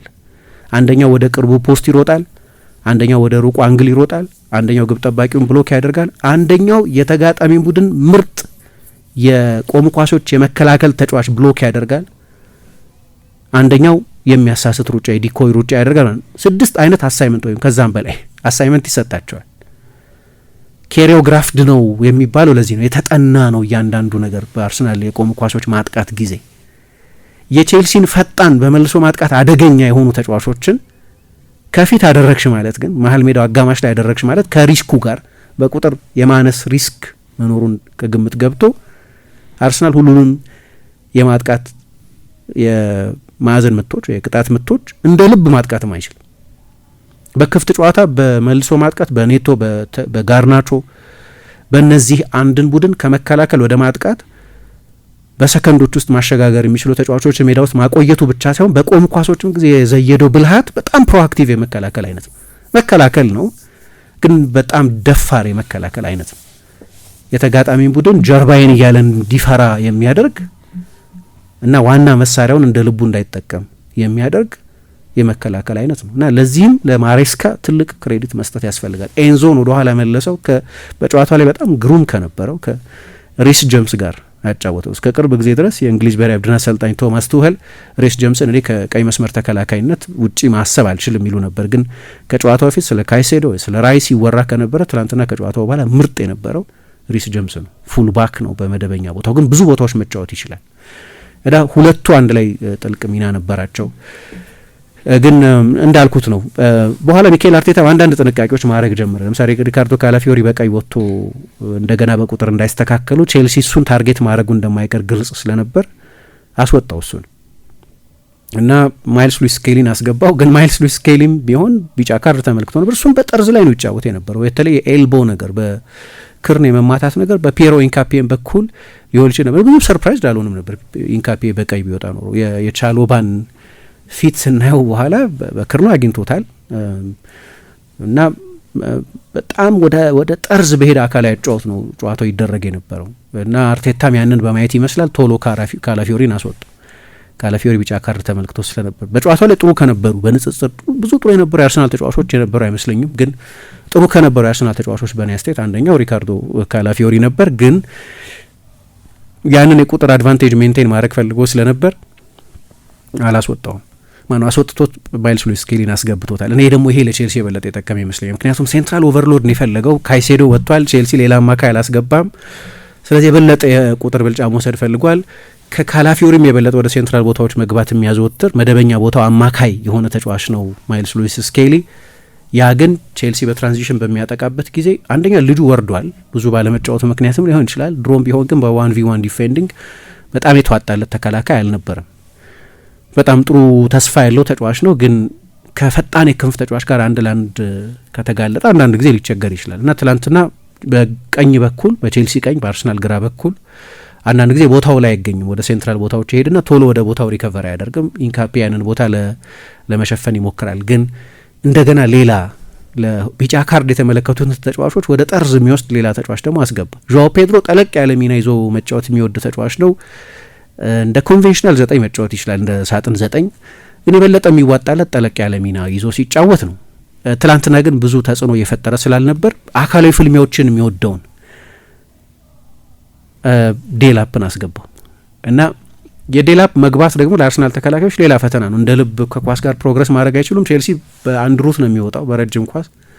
መቼስ 11 ለ10 እያለሽ እንደ ልብ ከኋላ ሳንቼዝ እየተጫወተ ሊወጣ አይችልም። ለዛ ደግሞ የሚሆን አይነት ተጫዋች ነው። ስለዚህ ለአርሰናል ተጫዋቾች በጣም አስቸጋሪ ነበር የቼልሲ ያደረጋቸው ነገሮች በሙሉ። ይሄ ሁሉ ለማሬስካ ሊሰጥ የሚገባው ክሬዲት ነው። ግን ሁለተኛው አጋማሽ እንደተጀመረ አርቴታ ያሰበው ነገር ነበር፣ ያንን የቁጥር ብልጫ ሜዳ ውስጥ ለመጠቀም በሚገባ ግን እንደዛ እንዳያደርግ በኋላ ሴትል ማድረግ አልቻልንም ማለት የቼልሲ ጎል በጊዜ መቆጠሩ ሁለተኛው አጋማሽ እንደተጀመረ በ3 ደቂቃ ውስጥ ነው የቼልሲ ጎል የተቆጠረው። እነሱ ደግሞ አጠቃላይ በስቴዲየም ውስጥም በቡድኑ እምነት ውስጥም ያለውን ሞመንተም ነው ሺፍት ያደረገው። ከቆመ ኳስ ነው ጎል የተቆጠረው። አርሰናል በቆመ ኳስ በዚህ ዓመት 1 ጎል ብቻ ነበር ከዚህኛው ጨዋታ በፊት የተቆጠረበት። አምና ከባድ ድክመት ነበረበት። በዚህኛው የውድድር ዘመን ግን አሻሽለውት ነበር የቆመ ኳስ መከላከል። በተቃራኒው ቼልሲ በቆመ ኳስ መከላከል በጣም ተሻሽሏል። በአንድ ጨዋታ 3 የቆመ ኳስ ጎል ሲያስቆጥሩ አይቻለሁ። ዌስትሃምን 5 ጎል እንደዚህ ያስቆጠረው ባሸነፉ ጊዜ። በእርግጥ ጎሉ የተቆጠረበት መንገድ 2 የሴት ፒስ አጋጣሚዎች ናቸው። ፒየሮ ኢንካፒ ራሱ ሌላ ጥፋት ሰራ። ከዛ ወደ ጎል የተሞከረውን ኳስ ወደ ውጭ ወጣ ነበር፣ ግን እርግጠኛ መሆን አልቻለም ዳቪድ ራያ። ወደ ውጭ የሚወጣ ኳስ ነበር፣ ባይነካው የማዕዘን ምት አይሆንም ነበር። በኋላ የማዕዘን ምት ሆነ። እርግጠኛ መሆን ስለነበረበት ከጀርባ ያለውን ነገር እርግጠኛ ስላልሆነ ወደ ውጭ አወጣው እና የማዕዘን ምቱ ተገኘ። ግሩም የማዕዘን ምት ነው በሪስ ጀምስ አማካይነት። ሌላ ችሎታው ይሄ ቆመ ኳስ ዴሊቨሪው እና ቻሎባ ነው ጎሉን ያስቆጠረው። ለአርሰናል እንግዳ ጎል ነው። አሁን እኔ እንደ ድሮ ባክ ፖስት ላይ ተጫዋች ማቆም እየቀረ እንደሆነ አውቃለሁ። አሁን ድሮ እኛ ኳስ ማየት በጀመርንበት ጊዜ በሁለቱ ጠርዞች ላይ አንዳንድ ሰው ታቆሚያለሽ። ልክ እንደዚህ አይነት ሽራፊ ትራፊ ኳሶች በሚመጡበት ጊዜ የሚያጸዱ ተጫዋቾች ማለት ነው። ግን ቅድም ያልኩት ነጥብ በሴት ፒስም ጊዜ 2 ተጫዋቾች በሁለቱ ፖስቶች ላይ አቆምሽ ማለት ከስንት አንድ ጊዜ ነው ወደ ፖስቶች ኳስ የሚመጣው። ስለዚህ የቁጥር ብልጫ ለምን ይወሰድብናል? 2 ተጫዋቾችን ለምን ከቆመ ኳስ አክቲቭ መከላከል እናስወጣል ብለው ማመን ጀምሩና በቅርብ አንግል ላይ የአርሰናል ተጫዋች አይቆምም። አሁን እዛ ነው የሩቁ አንግል ላይ አንድ የአርሰናል ተጫዋች ኖሮ ቢሆን ኖሮ ኳሱን ሊያጸዳው ይችል ነበር። እና ቼልሲ ይህንን ጎል አስቆጠረ። ለካርሎስ ኩዌቫ ለቼልሲ የቆመ ኳስ አሰልጣኙም ትልቅ ክሬዲት መሰጠት ያለበት ይመስለኛል። የትላንትናው ጎል የመጀመሪያ በቆመ ኳስ ያስቆጠሩት ጎል አይደለም፣ ብዙ ጎል አስቆጥረዋል በዚህ ውድድር ዘመን። እሱ ግን የበለጠ ጨዋታውን አንደኛው የበለጠ ፖሴሽንና የሜዳ ስፍራ ዶሚኔት የሚያደርግ አንደኛው በቃ ሙሉ ለሙሉ ኳስ ትቶ ወደ ራሱ ሳጥን ተወስነው ግን በመልሶ ማጥቃት ለማጥቃት የሚሞክር ቡድኑን በድንገት መተንፈሻ የሚሰጡ ሁለት የክንፍ ተጫዋቾች ይጠቀም ነበር። በጣም ግሩም ነበር ጋርናቾ በኔ አስተያየት ይህንን ስፔሲፊክ ታክቲካዊ ኃላፊነት በመወጣት ፔድሮ ኔቶም በተመሳሳይ ሁለቱም ተጫዋቾች ይህንን አድርገዋል። እና በአርሰናል በኩል ስለ ስኳዱ ብዙ እናወራለን፣ ስለ ስኳዱ ጥልቀት እንደዚህ እና ጥያቄ ያለው አይመስለኝም። ግን በ162 ጨዋታ ውስጥ ለሁለተኛ ጊዜ ብቻ ነው ጋብርኤልን ወይም ሳሊባን ሳይዝ ሲጫወት 162 ጨዋታ ማለት አንድ ሲዝን 38 ጨዋታ ነው ያለው፣ ወደ 4 ሲዝን ገደማ ማለት በጣም ረጅም ጊዜ። ከ2022 ወዲህ ሁለቱም ተጫዋቾች ያልነበሩበት ሁለተኛ ጨዋታ ብቻ ነው። አንደኛው ጨዋታ ባለፈው የውድድር ዘመን 38ኛው ሳምንት ላይ ለምንም የሚደረግ ጨዋታ ነበር። ሳውዛምፕተንን መጥፎ 10 ነጥብ ምናምን የነበረው ሳውዛምፕተንን ከሜዳ ውጪ በ38ኛው ሳምንት በገጠመበት ጊዜ እሱ ላይ ብቻ ነው በ162 ጨዋታዎች አርሰናል ከሁለቱ የመሀል ተከላካዮች አንዱን ሳይዝ ሲቀር እና ጥሩ ተጫዋቾች ናቸው። ክርስቲያን ሞስኬራም ፒየሮ ኢንካፒም ያን ያህል በእነሱ በኩል ያየሁት ስህተት አልነበረም። ግን በአየር ላይ ተመሳሳይ ዶሚናንስ አልነበራቸውም። ብዙ ዱዌሎችን ይሸነፉ ነበር። ቼልሲ ለዚህ ነው 70% ዱዌሎችን ያሸነፈው። ከሞስኬራ አንዱ የእሱን ታስታውሽ እንደሆነ የእሱን ፕሮፋይል በሰራንበት ጊዜ ቴክኒካል ፕሮፋይል በሰራንበት ጊዜ ምናልባት አንድ ጉድለት ከተባለ ልክ እንደ ሳሊባ በተለይ ደግሞ እንደ ጋብርኤል የአየር ላይ ኳስ ዶሚናንስ የለውም። በቁመት አጭር አይደለም፣ ግን በቂ ዶሚናንስ የለውም። ወደ 40% በታች ነው። ኢንካፒም አግሬሲቭ ተጫዋች ነው እንደምታየው፣ ግን ተመሳሳይ የሆነ የአየር ላይ ኳስ ዶሚናንስ ያለው ተጫዋች አይደለም እና ከኋላ አንሴትልድ ነበር የአርሰናል የተከላካይ መስመር። ተጫዋቾቹ በተናጠል ይሄንን ስህተት ሰሩ ማለት ባልችልም፣ ግን ጋብርኤልና ሳሊባ በሚኖሩበት ጊዜ የሚኖሩ አይነት ደህንነት በእነዚህ ተጫዋቾች የነበረ አይመስለኝም። ከሁሉ በላይ ግን በተለይ ሳሊባን በኳስ ፕሮግሬሽን ጊዜ ከኋላ እየተጫወቱ ለመውጣት በሚሞክሩበት ጊዜ ሳሊባ ብዙ የማይደነቅለት አንደኛው ችሎታው ከፕሪሚየር ሊግ ብዙ ፓስ ከሚያደርጉ ተጫዋቾች መካከል አንደኛው ነው። አሁን ሁለቱም ተጫዋቾች ኢንካፒ ደህና ነው በዚህ፣ ሞስኬራ ግን በጣም ኮንሰርቫቲቭ ፓሰር ነው። ልክ እንደሱ ፕሮግረስ የሚያደርግ ፓሰር አይደለም። ተመሳሳይ አይደለም፣ መጠነኛ ልዩነት ነው፣ በጣም አስፈላጊ ልዩነት ነው። ትንሽ ዲቴይል ይመስላል፣ ግን ጨዋታው እየሄደ የነበረበትን መንገድ የነ ራይስን ፖዚሽኒንግ የሚወስን ስለሆነ በቂ ፕሮግሬሲቭ ፓሰር አልነበረም ማለት ራይስ በጣም ወደ ኋላ ይመለሳል ማለት ነው። በሁለቱ የመሀል ተከላካዮች መሀል እየተገኘ ፓስ ለማድረግ ይሞክራል። ራይስ በጣም ጥሩ እየተጫወተ ያለው በግራ 8 ቁጥር ቦታ በጣም አድቫንስድ የሆነ ፖዚሽን ሲይዝ ያንን ማድረግ አልቻለም። በአርሰናል ከኋላ በቂ ፕሮግረስ የሚያደርግ ተጫዋች ስላልነበረው በተለይ የሳሊባ ግን ጋብርኤልም በዛ በጣም ተሻሽሏል። በቅርብ ጊዜ በጣም ኤሊት የሆነ ፓሰር ነው ተብሎ ልክ እንደ ሳሊባ ባይደነቅም ግን እሱም በጣም እየተሻሻለ ነው። በፕሮግሬሲቭ ፓሲንግ መስመር በሚቆርጡ ፓሶች፣ ብዙ ሜትር ወደፊት በሚሄዱ ቀጥተኛ ፓሶች፣ በእነዚህ በጣም እየተሻሻለ ያለ ተጫዋች ነው የነበረው። ብዙ ጊዜ የምናደንቀው በሌሎች የበለጠ ትራዲሽናል በሆኑ የመከላከል ችሎታዎቹ ቢሆን እና ራይስ የበለጠ ሪትሪት እንዲያደርግ አደረገው፣ ወደ ኋላ በጣም እንዲመለስ አደረገው። ስለዚህ ካይሴዶ አለመኖርን ተከትሎ በቼልሲ የመከላከል ልብ ውስጥ ሊኖር የሚችልን ስፔስ በበቂ ሰው ማጥቃት አልቻለም አርሰናል። የራይስ ፖዚሽኒንግ በጣም ወደ ኋላ ድሮፕ ያደርግ ስለነበር ጊዜው እየሄደ በመጣ ቁጥር ደግሞ የበለጠ ሪትሪት ያደርግ ነበር እና እሱ የጎዳው ይመስለኛል። በመከላከል ብቻ ሳይሆን በቆመ ኳስ ማጥቃት ጊዜ እነዚህ ተጫዋቾች በሚያጎድሉት ብቻ ሳይሆን ወይ ቼልሲ ጎሉን ባስቆጠረበት ጊዜ ሳሊባ፣ ጋብርኤል ቢኖሩ ኖሮ በመከላከሉ ጊዜ ምናልባት የተሻለ መፍትሄ ሊሆኑ ይችሉ ነበር ከሚሉት የመከላከልን ጉዳይ ከሚመለከቱት ዝርዝር ጉዳዮች በተጨማሪ በአርሰናል ፕሮግሬሽን ጊዜ በጣም ትልቅ ልዩነት አምጥቷል እና በሁለተኛ አጋማሽ አርቴታ አንዳንድ ሙከራዎች አድርጓል። የማጥቃት ለውጦች ነው ሙሉ ለሙሉ ያደረገው ከማይልስ ሉዊስ ስኬሊ በተጨማሪ ግን ማይልስ ሉዊስ ስኬሊም ቢሆን የሴንትራል ቦታዎችን የበለጠ ዶሚኔት ለማድረግ የነበረ ፍላጎት ነው። ቅድም እንዳነሳሁት ኦደጋርድ ገብቷል፣ ማድዌኬ ገብቷል፣ በኋላ ዮኬሬስ ገብቷል። ስለዚህ ሁለት አጥቂዎችን ተጠቅሟል። ኦደጋርድ ከኤዜ ጋር ሜዳ ውስጥ የነበረበት ተመሳሳይ ጊዜ ኦልሞስት 2 ቁጥሮች ነበሩት ማለት ነው። ማድዌኬም ገብቷል፣ የቀድሞ የቼልሲ ተጫዋች ነበር። እኔ ቢቻል ማድዌኬ በግራ ክንፍ በኩል ባይጫወት ጥሩ ነው ነው ለእኔ ኦኬ ክሮስ ለማድረግ ይሆናል የተጋጣሚ ቡድንን ካለፈ በኋላ ወደ ሳጥን ክሮስ ለማድረግ። ግን በባየር ሚኒኩም ጨዋታ ላይ ጎሉን ሲያስቆጠር በቀኝ በኩል ነው ያስቆጠር። ወደ አርሰናል ከመጣበት ጊዜ ጀምሮ ጥሩ ተጫውቷል። ጥሩ የተጫወተባቸው ጨዋታዎች አሉ። እነዛን ጨዋታዎች በሳካ ቦታ ሲጫወት ነው ያደረገው። እንዲያውም ሳካ ብዙ ክሮሶች ይበላሹበት ነበር። ያ ጎሉ ሲቆጠር በጣም አስደናቂ ክሮስ ነበር። በነገራችን ለረጅም ጊዜ አሲስት አድርጎ ያቅም በፕሪሚየር ሊግ እና ትላንት ለሚኬል ሜሪኖ እንደገና በድጋሚ ያው የኬሬስን ፊት ስላልነበር የተሰለፈው ሜሪኖ ነበር። የሞይሰስ ካይሴዶ በቀይ የመውጣት ምክንያት እሱ ነበር። ያው ጠለቅ ያለ ቦታ ይይዛል እንደምታውቂው። ሌላ 9 ቁጥር እዛ ቦታ ላይ አይገኝም። በጠለቅ ያለ ቦታ ይይዛል። ኢንትረስቲንግ ታክቲካዊ አማራጭ የሚሰጥ ተጫዋች ነው። ጎሉን የሚያስቆጠረው እሱ ነው። ትልልቅ ጎሎች ያስቆጥራል። አሁን ዮኬረስ ከተጎዳ በኋላ ብቻ እንኳን 3ኛ ጎሉ 3 አሲስቶችም ማለት በተመሳሳይ ጊዜ 6 የጎል ተሳትፎ ማለት ነው በአንድ ወር ጊዜ ውስጥ። ይሄ በጣም አስደናቂ ነው። ግን ከዛ በኋላ የሳካ ብዙ ክሮሶች ይበላሹ ነበር። እንዲያውም በኋላ አርቴታ ያደረገው አንድ ሙከራ ብዙ ጊዜ ሲያደርገው ማላየው ሳካን ወደ ግራ መውሰድ እና ማድዌኬን ወደ ቀኝ ሺፍት ማድረግ እንደገና በኋላ ተመልሶ ቦታ ተቀያይረዋል። ግን ሳካ በዛ በኩል እየሆነለት እንዳልነበር የሚያሳይ ነው። እንዲያውም ኩኩሬያ በቀይ ሊወጣ የሚችልበት አደጋ ስለነበር በጊዜ ቢጫ ካርድ ተመልክቶ ስለነበር እሱን የበለጠ ኤክስፕሎይት ያደርጋል የሚል ግምት ነበረኝ።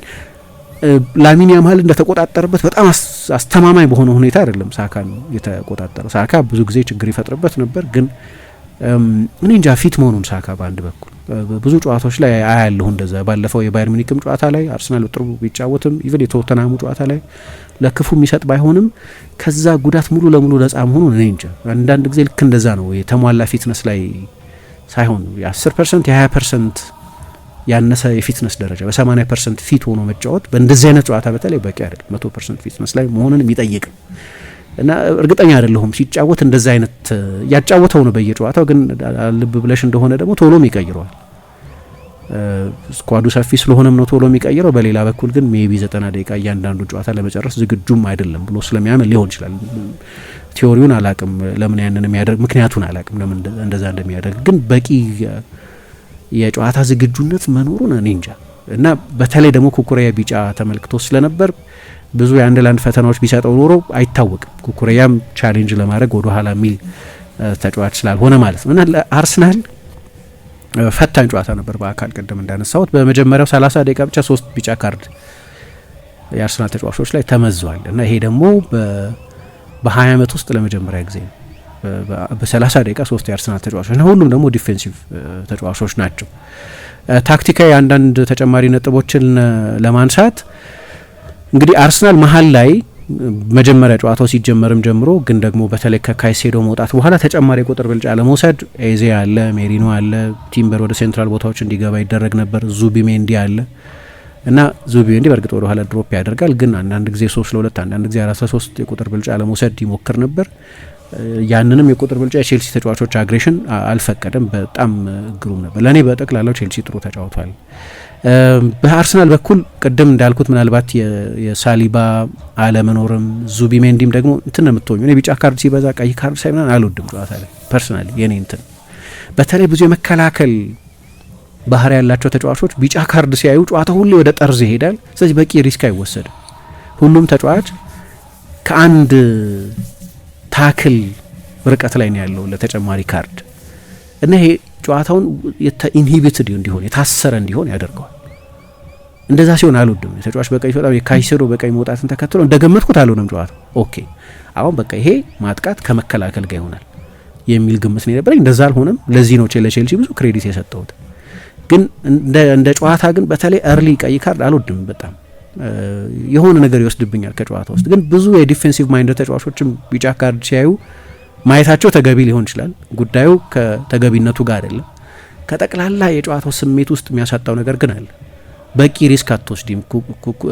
ኩኩሬያ 10 ደቂቃ ሳይሞላ ቢጫ ካርድ ተመለከተ። ስለዚህ የሚፈልገውን ያህል አግሬሲቭ አይሆንም እና ይወስናል ጨዋታን። ተጫዋቾችን ሙሉ ለሙሉ ኢንጌጅ እንዳያደርጉ ይከለክላቸዋል።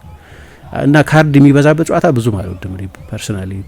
ቀይ ካርድ ደግሞ በጊዜ ካየው በተለይ በማንም ሁኔታ ብቻ ቀይ ካርድ በጊዜ ካየው በጣም ነው እንትን የሚል ለጨዋታ ያለኝን ሰንሴሽን ያጎድለዋል። እና ቼልሲ ያንን ግምቴን ስላዛባው ግን ለዚህ ነው ብዙ አድናቆት የምሰጠው። ሙሉ ለሙሉ የማጥቃት የመከላከል ጨዋታ አልሆነም። አንዳንድ ተጫዋቾችን በተናጥል ለመጥቀስ ሪስ ጄምስ ቅድም አንስተሽዋል። ጉዳት ብዙ የሚያስቸግረው ተጫዋች ነበር። በጉዳት እድለኛ አይደለም። አሁን አንድ ቦታ ሳይ 4ኛ ተከታታይ ጨዋታ ነው የጀመረው እና 4 ተከታታይ ጨዋታ በ2 ዓመቱ ሲጀምር ለመጀመሪያ ጊዜ በጣም ትልቅ ልዩነት የሚፈጥር ተጫዋች ነው። ትዝ ይለኛል ከአዩ ጋር ስፖርት 365 ላይ እንሰራ በነበረበት ጊዜ ብዙ ማጫወት የጀመረው ካልተሳሳትኩ ፍራንክ ላምፓርድ ነበር። በቻምፒየንሺፕ በውሰት ተሰጥቶ ለዊጋን ይጫወት ነበር እና እንደመጣ በቃ ለፕሪሚየር ሊግ ሬዲ ተጫዋች ሬዲሜድ ተጫዋች የተዘጋጀ ተጫዋች እንደነበር ማየት ይቻላል። ግን ከሁሉ በላይ ብዙ ቦታ መጫወትም የሚችል ተጫዋች ነበርና ለዚህ ነው ያኔ ሳይቀር ገና ብቅ እንዳለ የረጅም ጊዜ ቦታው ምን ይሁን የሚል ክርክር ነበር። እንደ መስመር ተከላካይ ብቻ ተደርጎ ስለማይታይ ከዚያ በላይ በጣም ከፍ ያለ ችሎታ ያለው ተጫዋች እንደሆነ ይታመን ስለነበር የሪስ ጀምስ መደበኛ ቦታ የት ይሁን፣ የቀኝ ክንፍ የማጥቃት ተጫዋች ይሁን ወይስ አማካይ ይሁን፣ ምክንያቱም ቶታል ፉትቦለር ነው፣ ብዙ ቦታ መጫወት የሚችል ተጫዋች ነው። ያንን ችሎታውን እንዳና እያደረገን ያው በጉዳት እድለቢስ ስለነበር አሁን የቼልሲ አንበል ነው።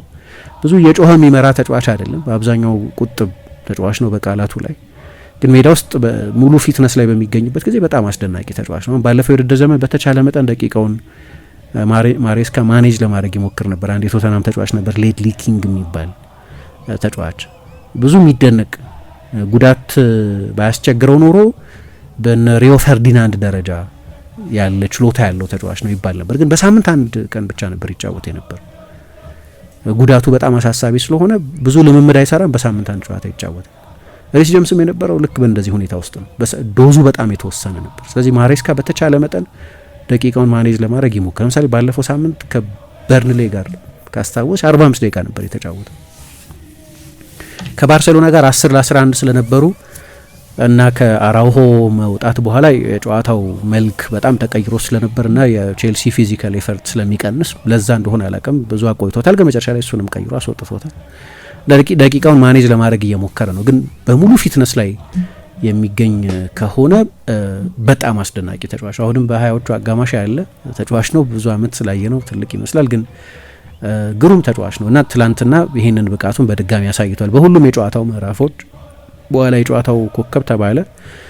ግን እንደ ተሟላ አማካይ ኳስ በመንጠቅም የጎል እድሎች በመፍጠርም በኋላ ጎሉ ሲቆጠር ከቆመ ኳስ አሲስት በማድረግም አንዳንድ ጊዜ ሲያስፈልግ ከቼልሲ መስመር ተከላካይ ከማሎ ጉስቶ ጋር ቦታ በመቀያየርም የቀኝ ፉልባክ ስለሆነ ያንን በማድረግ በሁሉም የጨዋታው ምዕራፎች በኔ ስቴት በጣም አስደናቂ ነበር።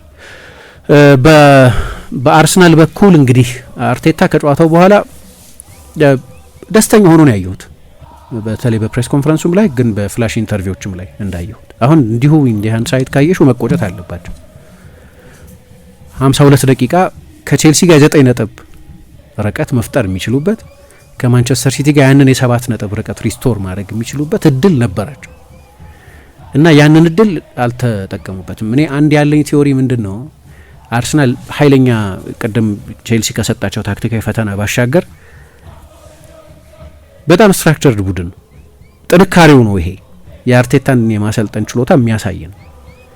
ግን እንደዚህ አይነቱ ጨዋታ ሉዝ መሆኑን ይፈልጋል። ትርፍ ሰው አለ፣ ፈጣን ፓስ መሆን አለበት፣ ፓሴን ሙቭ መሆን አለበት፣ ፓስ እያቀበለ ወደ ስፔስ የሚሮጥ እና የተለቀቁ ተጫዋቾች ያስፈልጋሉ። አርሰናል ደግሞ ምንድነው እንትን ነው አይደለም፣ ሀቢት ነው፣ ሀቢት ዳይ ሃርድ ነው ምናምን ይላሉ እነሱ። ደግሞ ልማድ ቶሎ አይሞትም። ስትራክቸርድ ስለሆነ ሁሉም ነገር በዞን የተከፈለ ስለሆነ ያንን ትርፍ ሰው እንደ ልብ ያለ ፍሰት ያለው ፍሉዌንት አለመሆን እንደዚህ አይነት ነገር ታያለሽ። ከዛ ደግሞ ኦደጋርድ በእንደዚህ አይነት ጨዋታ በጣም ያስፈልጋል። እኔ ለምሳሌ ኤዜ ግሩም ተጫዋች በኦደጋርድ መጎዳት ጊዜ ሊፈጠር የሚችለውን ክፍተት እንዳይፈጠር ብቻ ሳይሆን በማጥቃት አውትፑት ደግሞ በጣም የተሻለ ተጫዋች፣ እጥፍ ነው የሚሞክረው ኦደጋርድ በሙከራዎች ካየሽ። ቀደም የዛሬ ሳምንት ሳነሳው ነበር የአርሰናልን የሙከራ መጠን በጣም ከፍ አድርጎታል። አሁን በዚህ ውድድር ዘመን ከሱ የበለጠ ብዙ ሙከራ ያደረገ ተጫዋች የለም። ክሬቲቭ ነው፣ አንዳንድ ምትሃታዊ ቅጽበቶች አሉት። ግን አንዳንድ ይኸውልሽ በምን ልመደበው እችላለሁ እሱን ኤዜን ከኦደጋርድ ጋር ባወዳደር፣ ኤዜ የሞመንቶች ተጫዋች ነው። ሲፈርም አርቴታ ማጂካል ሞመንትስ ይሰጠናል ያለው ለዚህ አንዳንድ ፌሊፔ ኮቺኞን እንደዛ ነው ይለው ነበር የሆነ አሳዘዘ በፊት የሞመንቶች ተጫዋች ነው ይለዋል። በሞመንት የሚገርም ቅጣት ምት ሊያስቆጥር ይችላል፣ የሚገርም ፓስ ሊሰጥ ይችላል። ከ40 ሜትር ማመን የማትችው ጎል ሊያስቆጠር ይችላል። ኮቺኞ እንደዚህ አይነት ተጫዋች ነው የነበረው። አንዳንዱ ደግሞ ሾውን የሚመራ ይባላል፣ ኦርኬስትሬተር የሆነ ራኒንግ ደ ሾው የሚሉት እነሱ። ኦዴጋርድ ደግሞ እንደዚህ አይነት ተጫዋች ልክ ኤዜ የሚሰጠውን አይነት ማጂክ፣ በተለይ ባለፉት ዓመታት ደግሞ ያው ሹት ማድረግን በጣም ስለቀነሰ፣ ግን በተለይ ደግሞ ልክ እንደዚህ አይነት ጨዋታ ላይ የጨዋታውን ፍጥነት የሚጨምር በጠባብ ፓሶች ኳስ መቀበል ማቀበል፣ አቀብሎ ወደ ስፔስ መሄድ የሚችል የቅብብል ትሪያንግሎቹ ላይ ጨዋታውን ማፍጠን የሚችል አይነት ተጫዋች። እንዲህ አይነት ጨዋታ በተለይ በ10 ተጫዋች ከሚጫወት ቡድን ጋር ያኛውን ቡድን ሙቭ ማድረግ አለብሽ ማለት እኮ። ሙቭ ስታረጊ ነው በመስመሮች መሀል ክፍት ቦታ የሚገኙ እና ከገባ በኋላ ምንም ጥያቄ የለውም የአርሰናል ሞመንተም ከፍ ብሎ ነበር ከኦዴጋርድ መግባት በኋላ። ምናልባት እኔ ያው ኤዜ ጥሩ እየተጫወተ ባይሆንም ኤዜን ማስጨረስ ነበረበት ነው ደግሞ የኔ ሀሳብ። አንድ ሞመንት ነው የሚፈልገው ኤዜ፣ ሁለቱንም ኤክስፕሌን ያደርገዋል አሁን ያልኩት ነገር። ኦዴጋርድ አለ ማለት የአርሰናል የኳስ ቅብብል ፍጥነት፣ የአርሰናል አጠቃላይ ፍጥነት ከኳስም ጋር ያለ ኳስም መጨመር የሚችል በጣም ቢዚ የሆነ ኳስ ለመቀበል ሁሌ ድፍረት ያለው በጫና ውስጥ ኳስ የመቀበል ችሎታ ያለው ከሳካ በጣም ጥሩ መግባባት ያለው ተጫዋች ነው። በጣም ክሬቲቭ ተጫዋችም ነው። ግን ኤዜን ደግሞ ለነዛ ሞመንቶች ማቆየት ያስፈልግ ነበር ነው የኔ ሀሳብ። ልክ ነው ዮኬሬስን አስገብቶታል፣ ግን ለዮኬሬስ በቂ ፊድ የሚያደርግ ተጫዋች አልነበርም። የሳካ ክሮሶች ናቸው ብቸኛው የማጥቃት መሳሪያ የነበሩት። እነሱ ደግሞ ብዙዎቹ እየሰሩ አልነበርም። ጎል ያገኙት በዛ መንገድ ቢሆንም ከጎሉ በኋላ ግን በቂ አልነበርም እና 2 ጊዜ ብቻ ነው ኳስ የነካው። የጨዋታው አሸናፊ ሊሆን ይችል ነበር በጨዋታው የመጨረሻ ቅጽበት ይገባኛል። ግን እንደው በጠቅላላው ካየነው ግን ለሱ በደንብ በቂ ሰርቪስም የነበረ ለሱም ለሜሪ ነው በቂ ሰርቪስ የነበረ አይመስለኝም። ስለዚህ ምናልባት እሱን አንድ ነገር ሊሆን ይችላል። ቅድም ግን እንዳልኩት የበለጠ የስትራክቸር ቡድን ስለሆነ በኋላ ሲናገር ማለ ያው በጠቅላላው በጣም አዎንታዊ ሳምንት ነው አለ።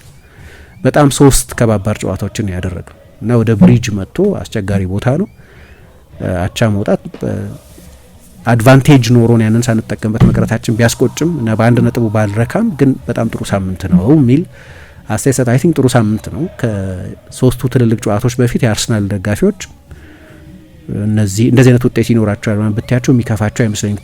በሰሜን ለንደን ደርቢ በሁለት ትልልቅ ደርቢዎች 4 ነጥብ መውሰድ የከፋ አይደለም። ግን ኮንቴክስቱን ደግሞ ማየት ያስፈልጋል። 10 ተጫዋች የተጫወተን ቡድን ነው የገጠመው እና ለሲቲ ደግሞ ተስፋ የሚሰጥ ነው። ሲቲ የራሱ ችግሮች ያሉበትም ቡድን ቢሆን ኃይለኛ ኤክስፒሪየንስ ያለው ቡድን ነው። የአርሰናልን ትንሽ መንሸራተት ካፒታላይዝ ማድረግ የሚችል ቡድን ነው ከነ ጥያቄዎቹ። ያ ማቹሪቲ አለ። አሁን ሮይኪን የማንቸስተር ዩናይትድ ተጫዋች በነበረበት ጊዜ አንዳንድ ጊዜ ዋንጫ የምንወስደው አንዳንድ ጊዜ ጨዋታዎች የምናሸንፈው የተሻለን ስለነበርን አይደለም ይላል፣ ማንቸስተር ዩናይትድ ስለነበርን ነው ይላል። ያ ባጅ፣ ያ ታሪክ፣ ያ መለያ፣ ያ የሜንታል ፋክተር ምናምን ይጫወታል። ተወደደም ተጠላ የሆነ ጊዜ ፌድ ያደርጋል። አሁን ማንቸስተር ዩናይትድ ነው ምናምን ብትይ አይሰራም። 12 ዓመት ስለሆነ አይጫወትም። ሪሰንት ከሆነ ግን ይሰራል። ሪያል ማድሪድ በቅርብ ዓመታት ምክንያቱም ሪያል ማድሪድ 92 ላይ ምናምን የቻምፒየንስ ሊግ አስፈሪ ቡድን አልነበር። 90 ላይ ምናምን አስፈሪ ቡድን 89 ላይ በኤሲ ሚላን 5-0 የሚሸነፍ ቡድን ነበር። 32 ዓመት ሳያሸንፍ ስለኖረ ያ ፋክተር ይጠፋል በጊዜ ብዛት። ሪሰንት ሲሆን ግን ያ ፋክተር አለ እና ማንቸስተር ሲቲ በተለይ ሲጠጋ ያ አይነት የአርሰናል መንሸራተት ለምሳሌ ነገ ከፉልሃም ጋር ይጫወታል። እዚህ አርሰናል ፉልሃምን አሸንፎ ከሆነ ጨዋታው የሚጠናቀቀው የነጥብ ልዩነት ወደ 2 ይጠባል ማለት ነው። ሮብ አርሰናል አንደር ፕሬሸር ውስጥ ነው የሚሆነው። ምክንያቱም ብሬንፎርድን ኦኬ በሜዳው ማኔጅ እንዲያደርገው ጠብቃለሁ እንደዚህ፣ ግን ቢሆንም ያ የጫና ስሜት ይመጣል። ቀረብ ብሎ መተንፈስ ይጀምራል እና ያንን ለማራቅ እድል ነበር ትላንት። እንዲህ አይነት ጨዋታዎች ላይ ማሸነፍ አለበት ዋንጫ መውሰድ የሚፈልግ ቡድን እና በዚህ አመት ወደ አንፊልድም ሄዶ አላሸነፈ። በእርግጥ በኒውካስል ጥሩ ውጤት ነበረው፣ በኦልትራፎርድ አሸንፏል። ግን ትላንትና ደግሞ ሌላ ቀረብ ብሎት የነበረ በሳምንቱ ሲጀምር 2ኛ የነበረን ቡድን ስለነበር የገጠመው የበለጠ አድቫንቴጅ መውሰድ ነበረበት። እንግዲህ ምን አለ አርቴታ፣ አንድ ዲቴይል አለ ምን እንደሆነ አላውቅም። በ3ኛው ሜዳ ክፍል በቂ የጎል እድል ያልፈጠርንበት የዲቴይል ችግር አለ ብሏል። ከዚህ ካነሳነው ውጪ ሊሆን ይችላል እሱ ያየው አንድ ስፔሲፊክ የሆነ ነገር ሊኖር ይችላል፣ ግን በቂ የቤት ስራ አልሰጠም። 8 ሙከራ ብቻ ማድረግ በጭራሽ በቂ አይደለም። የሲዝኑን አነስተኛ ሙከራ አድርጎ የወጣበት ጨዋታ መሆኑ በቂ አይመስለኝም። ለዋንጫው ፍክክር ያን ያህል ትልቅ የሚዛን ለውጥ ያመጣ ሳምንት አይመስለኝም። የነጥብ ልዩነቱ ከሲቲ ጋር ቢጠብም ግን ያን ያህል ትልቅ ችግር የሚፈጥር መሆኑን እንጃ። ያው በሚቀጥሉት በተለይ ደግሞ አሁን ቢዚ ሳምንት ነው። ከባየር ሙኒክ ጨዋታ ጀምሮ በ35 ቀን 10 ጨዋታ የሚያደርግበት ወቅት ነው። ሁሉም ቡድኖች ጨዋታዎች የሚወጠሩበት ጊዜ ነው። ያንን እንዴት ይቋቋማል የሚለውን አላቅም። ግን ትላንትና ከጨዋታው ባህሪ አንጻር ለአርሰናል የሚያስቆጭ ይመስለኛል። ለቼልሲ ግን ቢያንስ በሞራል በኩል ብዙ ቡድኑ ላይ ተስፋ ለማድረግ የሚያግዝ በጣም ጥሩ ፐርፎርማንስ ነበር። 10-11 እያሉ ከዛ በፊትም 11-10 እያሉ። አሁን ቀጥላለን። አድማጮቻችን ከኛ ጋር አብራችሁ እንድትቆዩ ነው የምንጋብዛችሁ። የተወሰኑ ደግሞ የአድማጮቻችንን አስተያየት እንቀበል እዚህ ጉዳይ ላይ። ጳውሎስ የሚል አድማጫችን የአርሰናል የዚህ ሲዝን መጥፎ ጨዋታ የታየበት ምሽት ነው፣ ግን በሳምንቱ ያሳለፍነው ጨዋታዎች ክብደት ካስታወስን በስታንፎርድ ብሪጅ 2 ነጥብ ማጣታችን ብዙም አያስከፋም ብሏል። መኳንንት የሚል አድማጫችን ምሽቱ ለኔ በጣም አሪፍ ነበር። አርሰናል ማድሪድ ነጥብ ጥላል። አርሰናል ግን ትናንትና ምንም የዋንጫ ቡድን አይመስልም ነበር። የቁጥር ብልጫ ይዞ ግን ምን ማድረግ እንዳለበት ጠፍቶበት ነበር። ማድሪድም የፔናልቲ ክለብ እንደሆነ አስመስክሯል ብሎናል። ጀማል አብደላ ሚል አድማጫችን የጨዋታው ፊሽካ ተሰምቶ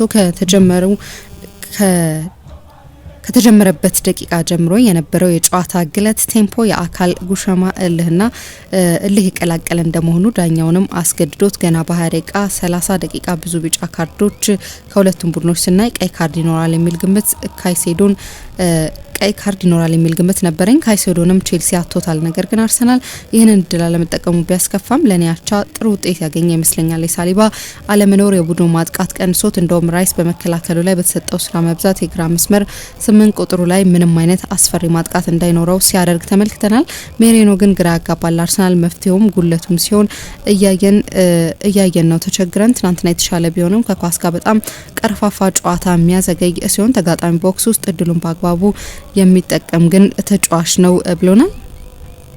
በረከት ለማ ሚል አድማጫችን አርሰናል በ10 ተጫዋቾች የተጫወተውን ቼልሲ ማሸነፍ አልቻለም። በመከላከሉ ላይ በመጀመሪያ ግማሽ እጅግ መሸበር ነበረበት። አዳዲሶቹ የማጋሌሽና ሳሊባ ሚናን ሊተኩት አልቻሉም። አርሰናል መሸነፍ ነበረበት። ሜሪኖ ከገጫት ቴስታ ውጪ ምንም ሙከራ አላደረገም። ዮኬሬሽ ተቀይሮ ገብቶ 3 ጊዜ ጸጉሩን ነካ፣ አንዴ ደግሞ የቼልሲን በረኛ ደረት ነካ። በጨዋታው ቼልሲ በወኔ ተጫውቶ በደጋፊ ፊት በሙሉ ሞገስ 1 ነጥብ ይዞ ወጥቷል። ይህ የሚያሳየው አንድ ቁም ነገር አለ። ይህም ሊቨርፑል ተስፋ መቁረጥ የለበትም። ስለዚህ መከረኛው በሌላ ክለብ መሸነፉ አይቀርም አርሰናል ብሎናል። በመሆኑም የዋንጫው ነገር ሊቨርፑል በአጽንኦት በማሰብ ዳግም ወደ ዋንጫው ፉክክሩ መመለስ አለበት ብሏል። ዶሲማን የሚል አድማጫችን ደግሞ አርሰናል የምናየው ዓመቱ መጨረሻ ነው። ሲጀመር አርሰናል የደረጃ ሰንጠረዡ መሪነቱን ይዟል እንጂ ፈሪ ክለብ መሆኑን ግን ትናንትና አሳይቷል። እንደ ጌሙ ክብደት አርሰናል ሰሞነኛ ብቃት ጋር ያለው ተነሳሽነትና የዋንጫ ክለብ የሚመስለው አርሰናል ሳይሆን ቀይ እንኳን ወጥቶበት በ10 ተጫዋች የተጫወተ ያለው ቼልሲ ነው። የሀገራችን አርሰናል ደጋፊዎች ዘንድሮም መጨረሻቸው ካምናው የተለየ አይመስለኝም ብሏል። ቅዱስ የሚል አድማጫችን አርሰናል በሴንትራል ቦታዎች ላይ ደካማ ይመስለኛል። በሁለት አማካኝ የተጫወተ ያለው ቼልሲ ማስጨነቅ አልቻለም ብሎናል። የመጨረሻ አስተያየት እንቀበል። ገብረ ሚካኤል ጥጋቤ የሚል አድማጫችን እነሆ ያልተጠበቀውና ያልተገመደው በብሪጅ ሰማይ ስር ተከናውኗል። ሁሌም አጃቢነት የማይሰለቻቸው ጥይት አልባው መድፈኞቹ እነሆ ፍንጥር እያሉ ለሚያስቸግሩት ሁሉ ማስተንፈሻ በሚሰጥ የማሬስካ ታክቲክ ጭንቅላት በቁጥጥር ስር ውለዋል። እንግዲህ በጎዶሎ ተጫዋቾች ይህንን ያህል ደቂቃ ተጫውቶ ድሉን ካልተጠቀመ ሁለተኛነቱን ወዶታል ማለት ነው። እኔ ግን አንድ ነገር አሰብኩኝ። ቀይ ካርዱን በተቃራኒው ለአርሰናል ቢሆን ኖሮ ዛሬ ስለ ሰፊ ግብ ልዩነት ነበር የምናወራው። የካይሴዶ ቀይ ካርድ እንደ ወፍ ካላፊዮሪ ላይ ስትበር የነበረችው ስቲቫዮ ማጂኳ እንዳና ያደረገን። በዚሁ አጋጣሚ ግን ሳልናገር ማለፍ የማልፈልገው ነገር በቀጣይ ጨዋታዎች ሪሲ ጀምስ በአማካኝ ቦታ እናጫውተው ወይስ ደግሞ ወደ ቦታ ይመለስ? ምን አይነት በራስ መተማመን ነው? እግር ኳስ ከልቡ የሚጫወት ሰው ነው። ቢቀመጥና ሪሲ ጀምስ ትልቅ ተጫዋች እንደሆነ አሳይቷል። ቼልሲ ባጣው 2 ነጥብ አርሰናል ባገኘው 1 ነጥብ ተናድጃለሁ። አርሰናል ደጋፊዎች ግን ዘንድሮ የዋንጫ ጥማታችሁ እንደማይፈታ ስነግራችሁ ከልቤ እያዘንኩ ነው። በተረፈ ግን ሰላም ዋሉ ብለናል። እናመሰግናለን አድማጮቻችን። አሁንም ቆይታችሁን አራዳ ኤፍ ኤም 95.1 ላይ እንድታደርጉ ነው የምንጋብዛችሁ። አጋሮች አሉን አብረውን እየቆዩ ያሉት ኦርቢት ኤሌክትሮኒክስ አጋራችን ነው። እንዴት ነህ ጓደኛዬ? ምን ነው የደካከመ ትመስላለህ? ሰላም አይደለህም እንዴ? ምን እባክህ፣ ዛሬ ግብር ለመክፈል ገቢዎች ሄጄ ስንት ሰዓት ተሰልፌ ተራ ሳይደርሰኝ ለነገ ተብሎ ይኸው ተመልሼ መጣሁ። ይሄማ ቀላል ነው። መፍትሄው እኮ ተገኝቷል። ምን አይነት መፍትሄ? ይኸውልህ ብርሃን ባንክ ብርሃን ኢታክስ የተሰኘ አገልግሎት ጀምሯል። ይህ አገልግሎት ከገቢዎች ሚኒስቴር ጋር በመተባበር የሚሰጥ አገልግሎት ስለሆነ የግብርህን የገቢዎች ሰነድ ቁጥር በመያዝ ከዚያ የብርሃን ባንክ ደንበኛ ከሆንክ ከፈለግ በሞባይል ባንክ አገልግሎት አሊያም በብርሃን ኢንተርኔት ባንክ አገልግሎት ግብርህን መክፈል ትችላለህ። የባንኩ ደንበኛ ካልሆንክ ደግሞ ወደ ቀረበ የብርሃን ባንክ ቅርንጫፍ ሄደህ ግብርህን መክፈል ነው። ዋው! ይሄማ ትልቅ የምስራች ነው። ቀኔን ነው ያበራኸው። አዎ በብርሃን ባንክ ኢታክስ የግብር ክፍያ አገልግሎት ከረጃጅም ሰልፍ ድነው በፈለጉት ሰዓት በማንኛውም ቦታ ሆነው ግብርዎን መክፈል ይችላሉ። ብርሃን ኢታክስ ፈጣን የግብር መክፈያ አማራጭ። ብርሃን ባንክ እንደ ስማችን ብርሃን ነው ስራችን።